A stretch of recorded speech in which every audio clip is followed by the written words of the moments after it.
Assalamualaikum warahmatullahi wabarakatuh. Bismillahirrahmanirrahim.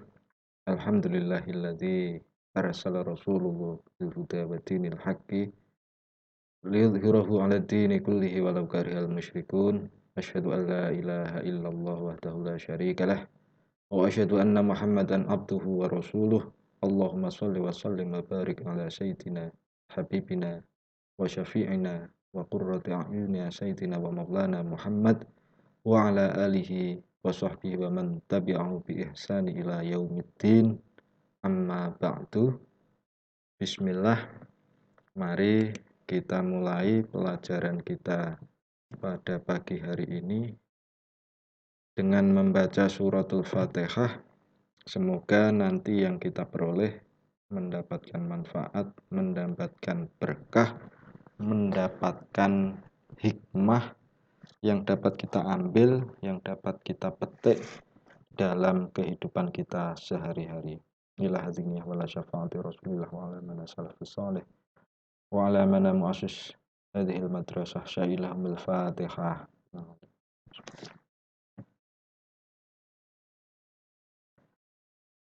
Baik, anak-anakku kelas 5 yang berbahagia, melanjutkan pelajaran yang kemarin.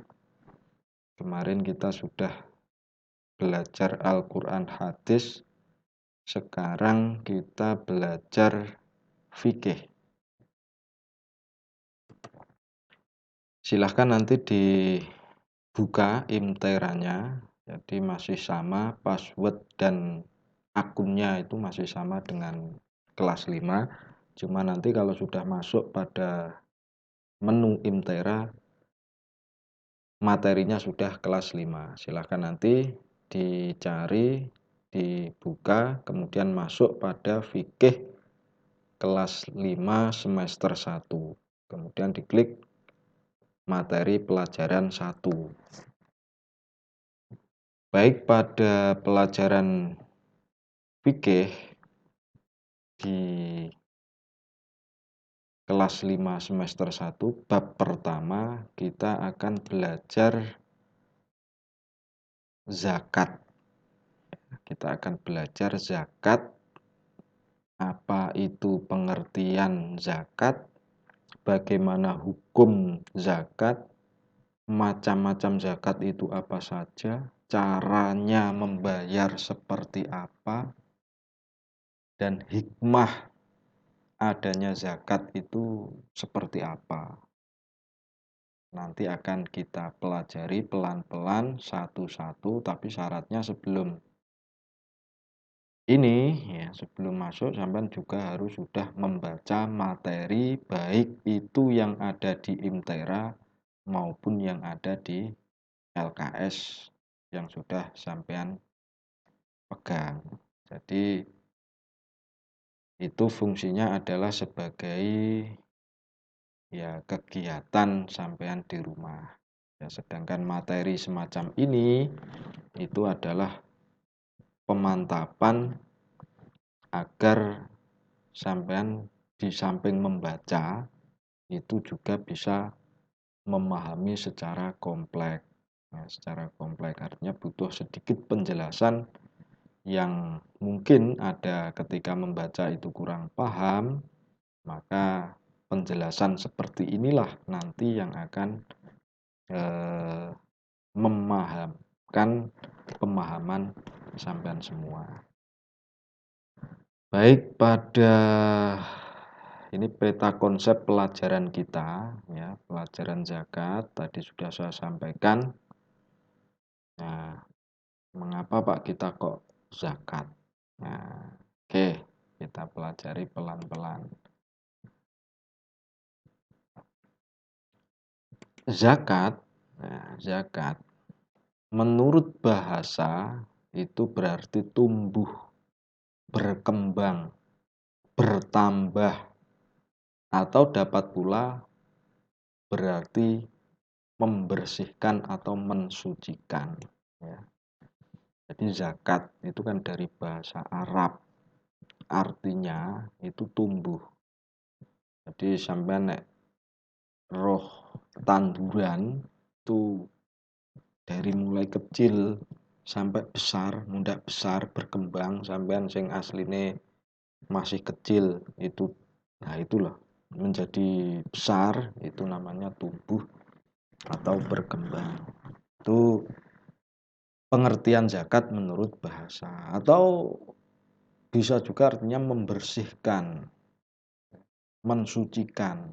Jadi ada sesuatu yang kotor, ada sesuatu yang najis, kemudian dibersihkan, kemudian disucikan. Nah, ini arti kata dasar dari zakat.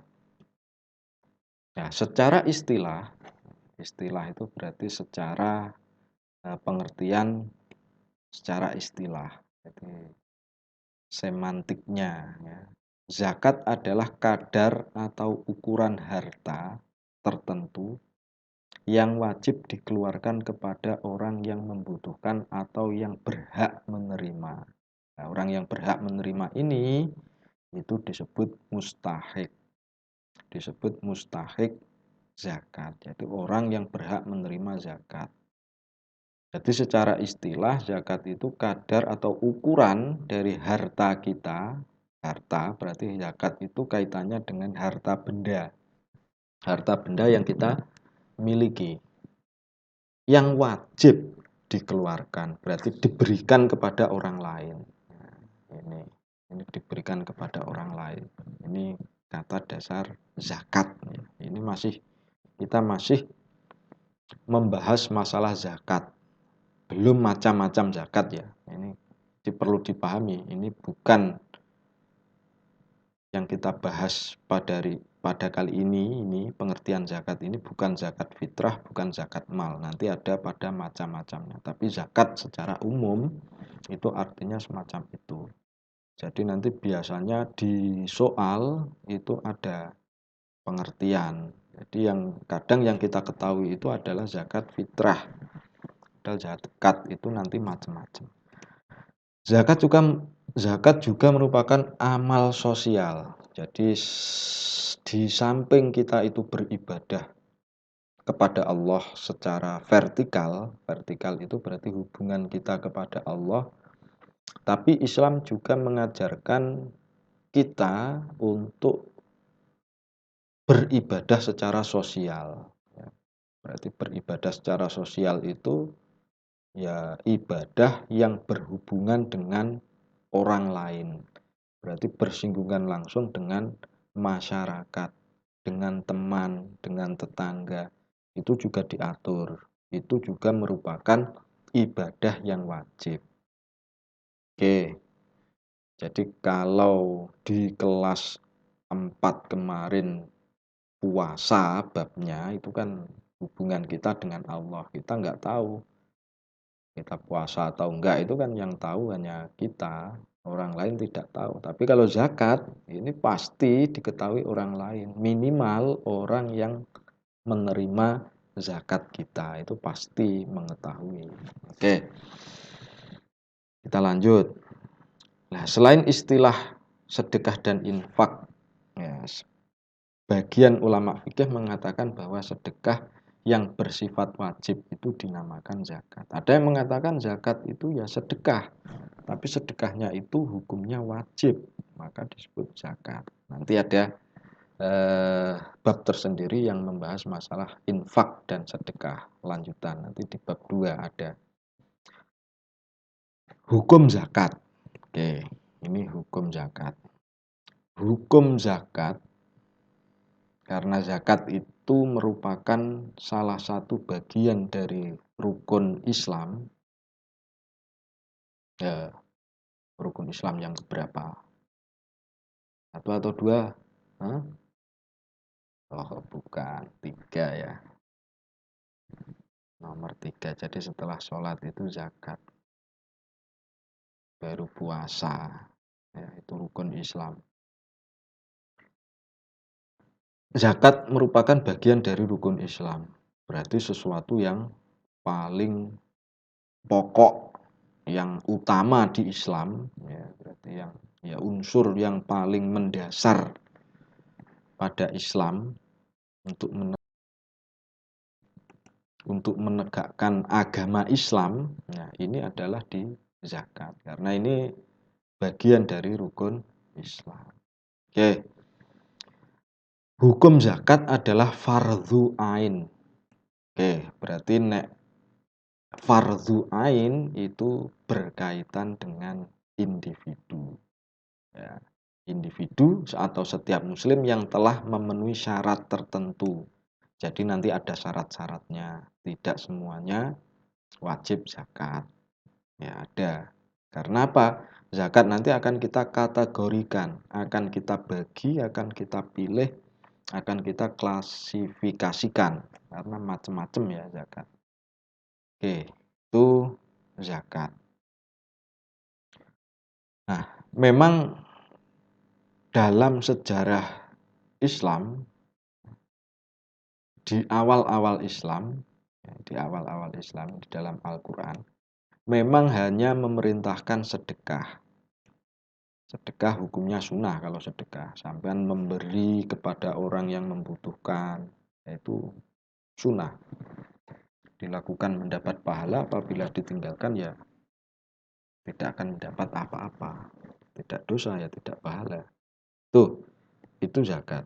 Namun, nah, pada perkembangannya untuk memperkuat persaudaraan di lingkungan orang Islam di awal-awal perkembangan Islam dulu, itu Allah memang memerintahkan umat Islam untuk membazar zakat. Nah, ini kalau kita belajar hadis-hadis tentang zakat, itu memang perintah di awal-awal itu adalah sedekah. Cuma berkembang karena Islam itu lebih luas, semakin luas, maka ada perintah untuk membayar zakat dan diwajibkan. Oke, kita belajar sejarah sedikit. Nah, contohnya pada saat Rasulullah mulai melembagakan atau menetapkan pajak, jadi wis enek ketika Rasulullah di Madinah itu sudah menetapkan pajak atau zakat, ya, untuk meringankan beban kehidupan kaum fakir miskin. Jadi karena manusia itu ya tidak kaya semuanya, ya ada yang miskin, ada yang benar-benar miskin, ada yang itu.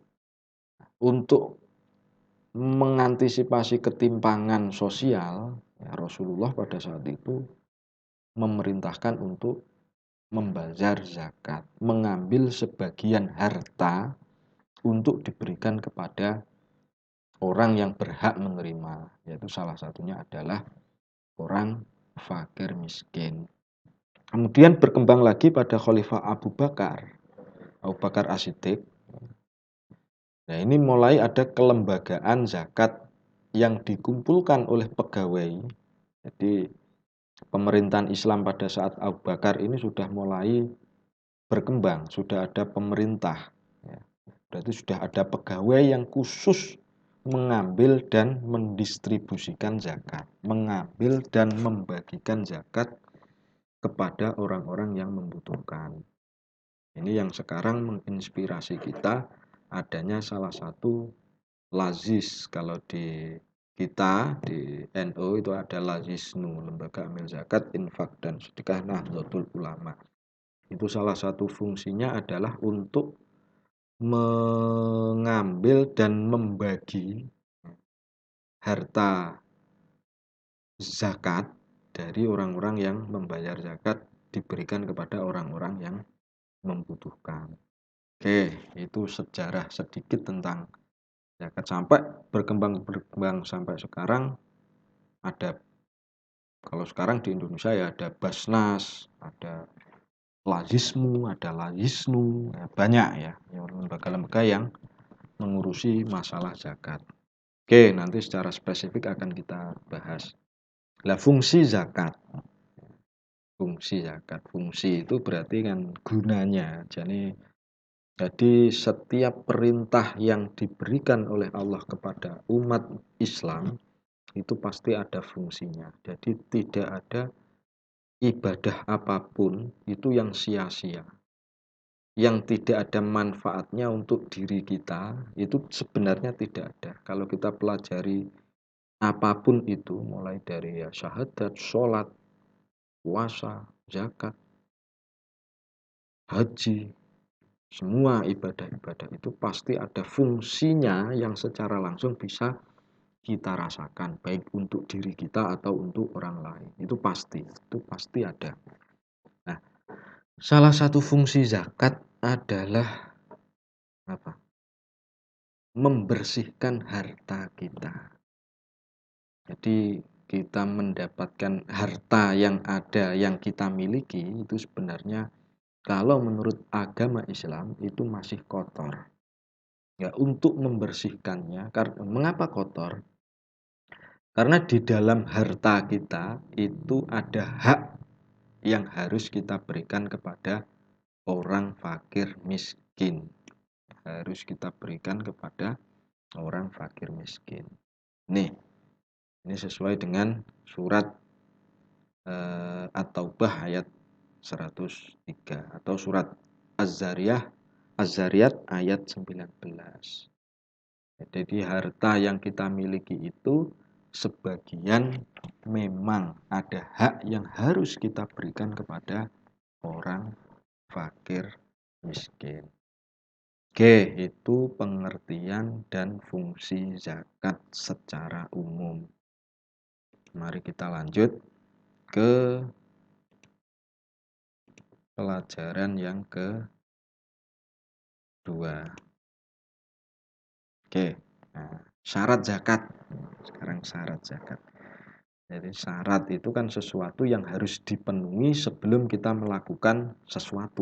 Nah, misalnya syarat sholat ya berarti harus kita lakukan sebelum kita melakukan sholat. Misalnya seperti harus suci dari hadas atau najis dan seterusnya, itu termasuk zakat.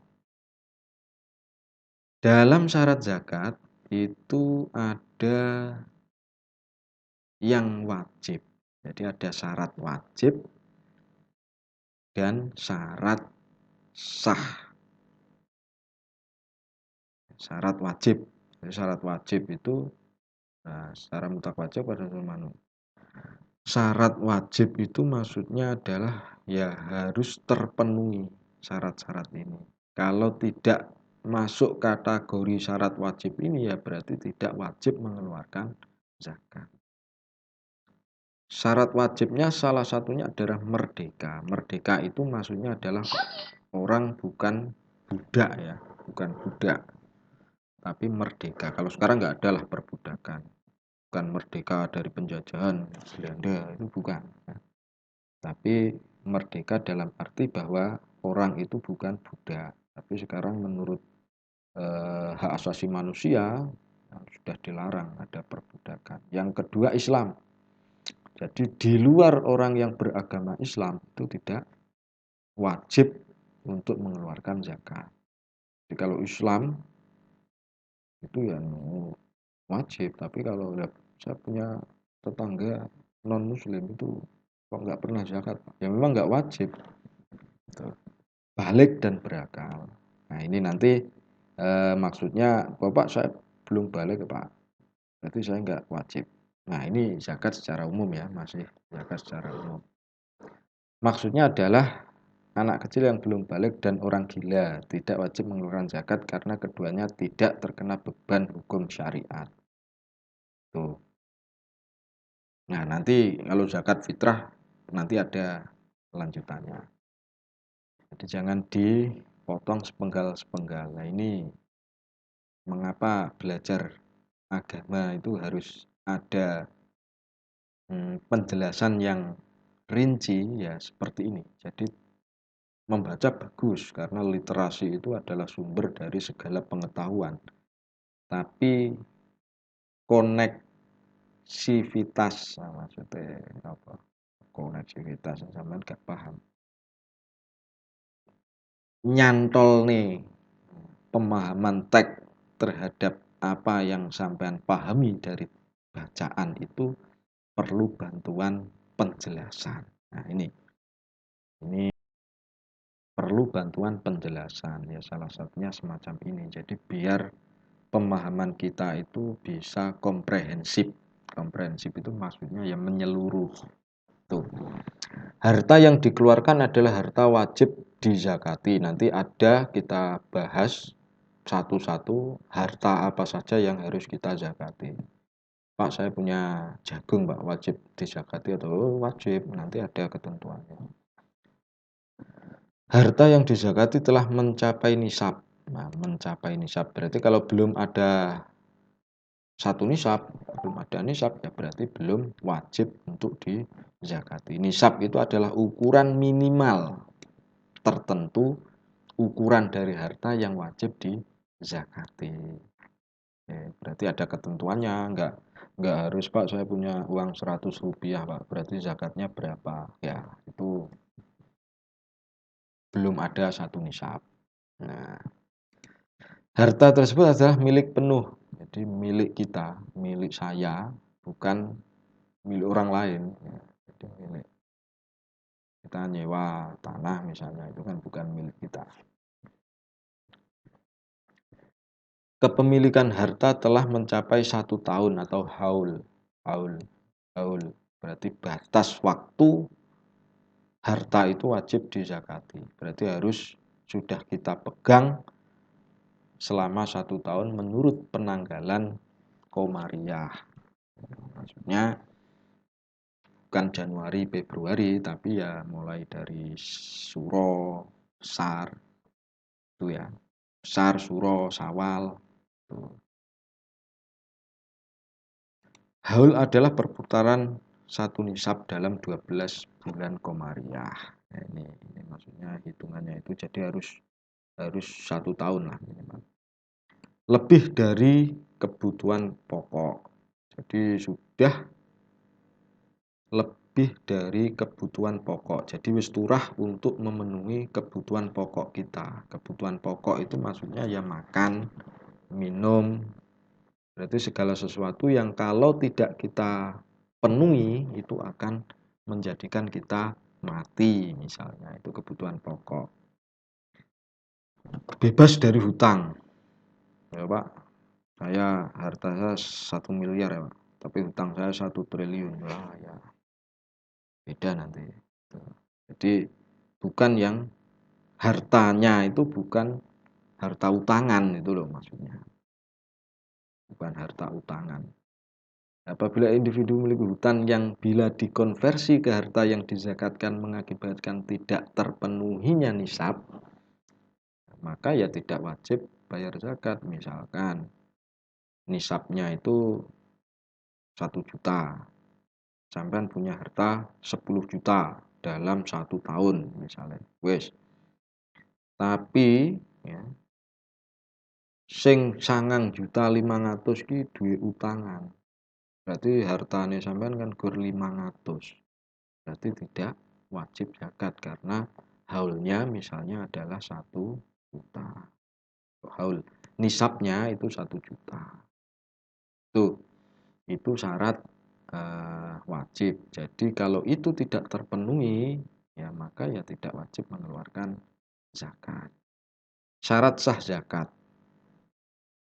Yang pertama niat, yang kedua adalah tamlik. Niat ya umum lah niat. Nah, itu an ukhrija zakatal fitri misalnya kalau zakat fitrah. Niat berarti harus ada kerentek di hati bahwa niat. Yang kedua tamlik memindahkan kepemilikan harta kepada penerimanya. Jadi gilo tak kayak zakatku tak kayak ini sampean misalnya diberikan, enggak disemayani.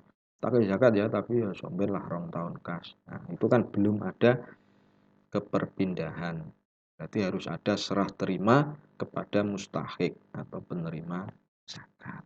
Oke, itu syarat wajib dan syarat sah zakat.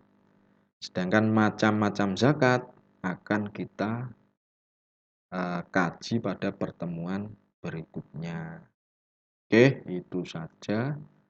Silahkan nanti dibuka interannya ya, kemudian dibaca, kemudian dipahami, ditonton video ini untuk menambah pemahaman kita terhadap zakat. Jadi kali ini kita sudah belajar pengertian zakat, kita sudah belajar hukum zakat, kemudian syarat wajib zakat, dan syarat sah zakat.